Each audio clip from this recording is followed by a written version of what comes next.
Prodigy podcast. We are now entering our 8th week of college football 2022. How do you feel about that? Boy, it's moving along really fast. So a lot of publications are already releasing their halfway All-America lists. There are starting to be more and more specific bowl projections. We are just racing our way through 2022. A lot of highly consequential football left to be played beginning in this week. And boy, I'm telling you, the Prodigy needs to get some of these right because he's seeing nothing but the faint glow of my taillights as I pull away right now with a full 4-game lead at week 8. So that means I have to pick first in games 1, 3, and 5 this week. You have to pick first in games 2 and 4, which gives you the opportunity to differ with me and make up ground. But of course, that might just mean that you fall farther behind. So a lot of interesting games from coast to coast this week. Let's begin in Happy Valley, where the beaten and bloody, bludgeoned, hammered by peanut butter and jelly sandwiches, Penn State and Nittany Lions tried to bounce back after their defeat to the Michigan Wolverines. They're hosting the Golden Gophers of Minnesota. Both quarterbacks are themselves kind of in hurting shape. We've got Penn State as a 5-point home favorite. This is a whiteout game in Happy Valley. I'm going to go first here, and I think that the status of Tanner Morgan being unclear, I'm going to take Penn State in this one and lay the points. I like Minnesota. The metrics like Minnesota. SP Plus likes Minnesota a lot going forward, but I think the venue and Penn State playing a little bit angry has me leaning toward the home. You say everything's leaning towards Penn State? No, I don't think everything. Toward Minnesota, you're saying? No, I don't think. No, I'm just saying that SP Plus likes Minnesota, not in this game, but they like them as a team. They think that really top to bottom, down to down, they're a good football team. Better than the last 2 weeks, obviously, when they've lost some disappointing conference games. Nonetheless, I think because of the venue, and if we just don't know about Tanner Morgan, I'm taking Penn State. I don't care if Tanner Morgan's playing or not. I'd take Penn State big in this one. A wide-out, bounce-back game. They got to prove that they're legit. I just think that they're going to come out mad, angry, and Minnesota's not going to be ready. Their offense is going to stall, and Penn State is going to get have this game be over by the second quarter. I'd take Penn State 38-13 in this game. You would take Minnesota plus 24. You're going to go Penn State. Yeah. Wow, that's amazing. So we agree. We just don't agree that much. I don't think it's going to be a 20-point game, but I think it's going to be more than 5. All right, game 2 down in Stillwater, Oklahoma. We have the visiting but favored Texas Longhorns traveling to a home dog, the Cowboys of Oklahoma State. Texas comes in with 2 pretty good losses in retrospect. Oklahoma State having dropped their first game last week in a barn burner overtime contest with Texas Christian. Texas is a 6-point road favorite. Where do you want to go?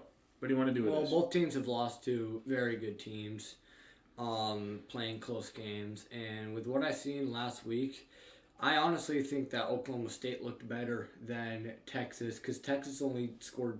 They beat Iowa State 10-9 on their home field. And Oklahoma State had the lead for most of the game, and TCU came roaring back and won in double OT. I'm going to take Oklahoma State here. I don't think there's almost no chance that Texas covers 6 on the road. I'll take Oklahoma State outright in this one. I'm torn on this one, but I'm going to go with Texas. I think that they've just got a more complete football team. I know beginning of the year I had Oklahoma State in my playoff. That's not going to happen. I saw some vulnerabilities down the stretch. Oklahoma State just cannot hold leads very well. So I'm going to take what I think is the more talented team, the team that has more playmakers to work with, especially at the skill positions. I'm going to go with Texas. I think Texas wins this game, something like 30-21, something like that. So I'm taking the Horns. All right, game 3, an interesting matchup. It is Syracuse, number 14, and undefeated on the road at Death Valley, South Carolina. Clemson is a 14-point home favorite. I don't know. At the beginning of the year, I wasn't that high in Clemson. I didn't pick them in the playoff. Little by little, they're winning me over. Um, what is Syracuse? Do we really know who Syracuse is at this point? I'm not sure we do. But I think 14 points is too big of a number. I think this game is going to be a bit more on the low scoring end, which just seems to me like a 14-point spread might be a little too high. I'm going to take the traveling orange over the home orange. I think Clemson wins the game, but I don't think it's a comfortable win. I'm taking the Qs. Yeah, I want to take Syracuse, but look at their best wins. They beat Purdue at home barely, 3 points. And then, big hype up game, biggest game at Syracuse, besides when they upset Clemson a couple years back.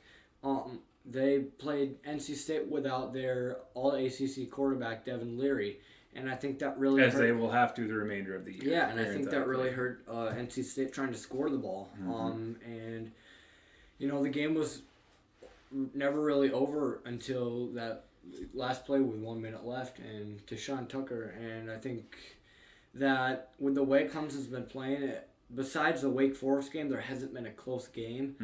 And I think at home, I think it's going to be a low-scoring game, but I just believe that Clemson's going to pull this one out. I'm feeling a 27-7 kind of a win for Clemson, maybe 26-9. Something like that. So I got Clemson. All right. We disagree. Another chance for you to gain ground. Let's go back to the Big 12, where it is Kansas State, number 17 in the country, on the road at TCU. TCU is a 3.5-point home favorite. You get to go first on this one. TCU. Frogs or cats? Cat. Nah, frogs. I really love what TCU has been doing, especially in the offensive side of the ball. Max Duggan has been balling out. Quentin Johnson is in my mind, a possible Heisman candidate. He is going berserk over down in Texas. And I think Kansas State, they haven't gotten really a very big win against a top 15 opponent. They've just been winning games that they're supposed to win. And they've just, I don't know, they just look like your average kind of Big 12, Big 10 team where they're going to win the games they're supposed to and they're going to get blown out in games they're not supposed to win. And I think that's what's going to happen here. Give me TCU to cover. I think the Big 12 is chaos, and I think we see it this week. I have Kansas State winning this football game. I'm going to take Chris Kleeman and the native spoiler spirit of the Kansas State Wildcats on the road. I'm not sure what anybody's like in the Big 12. I think they're just going to continue to tear each other apart. I don't think we know really who's good, who's not good, except that Oklahoma stinks. And Kansas stinks on defense.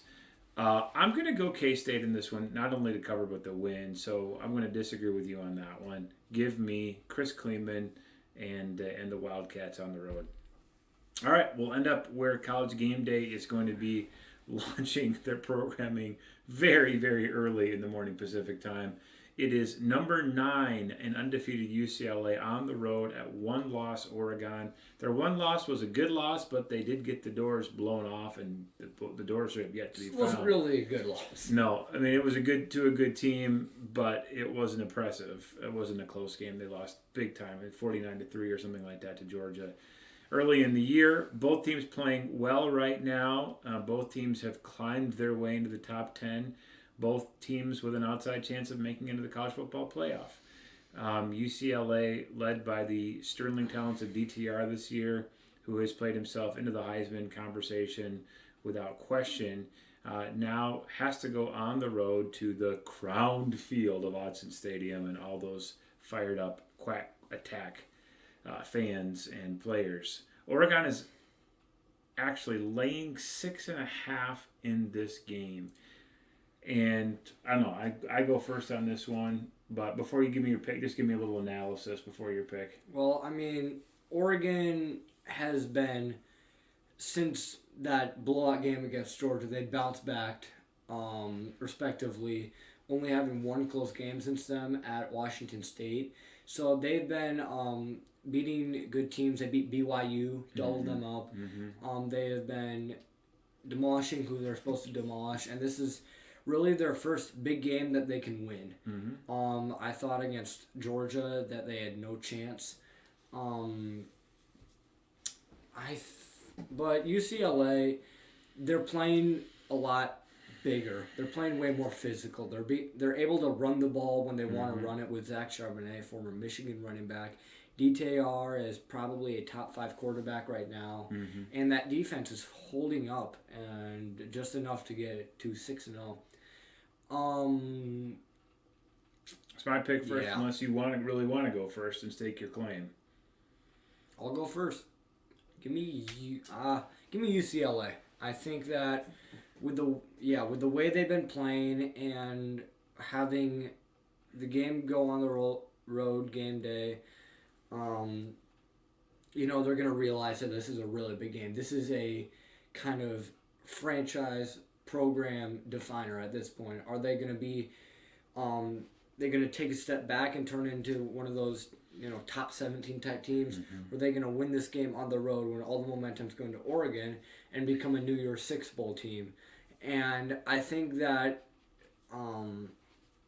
this game was going to go back and forth. This game's going to be a wild one. It could end up being 42-38 UCLA or 42-38 Oregon. I just don't think that Oregon's going to cover 6.5, even though they've been playing very good. Yeah. Give me the Bruins. I let you pick first, but I have a crystal ball, and in my crystal ball I see pouring onto the field of Autzen Stadium a whole bunch of Oregon Duck fans after a very late touchdown, pushing the Ducks to a 38-34 victory. I'm taking UCLA in the points. I agree with you. I envision a back and forth. I think it's going to be really compelling television. I think the defenses are probably going to be worn out a little bit by all the offensive abilities, but I don't know. But I'm going to take UCLA with you. I was going to take it even if you took the Ducks, so we're going to agree on that one. Anything else of note we should talk about before we wrap things up? Go Vols. They upset Alabama. Finally, someone was able to exploit Alabama's weaknesses and take control of them. Jalen Hyatt had 5 touchdowns, and they still managed to win the game even without Cedric Tillman. So I thought that was really impressive, the way they did that. I think having an Alabama guy muff the punt when he really should not have done that ended up being the game winner. You think? Maybe? Yeah. Let's just go to the Big Ten for a minute because we do have some viewers here in our home state of Iowa. What is the line on Ohio State versus Iowa? 30. 30-point line. 30 even. And so what is the over-under? 33? 32? 30.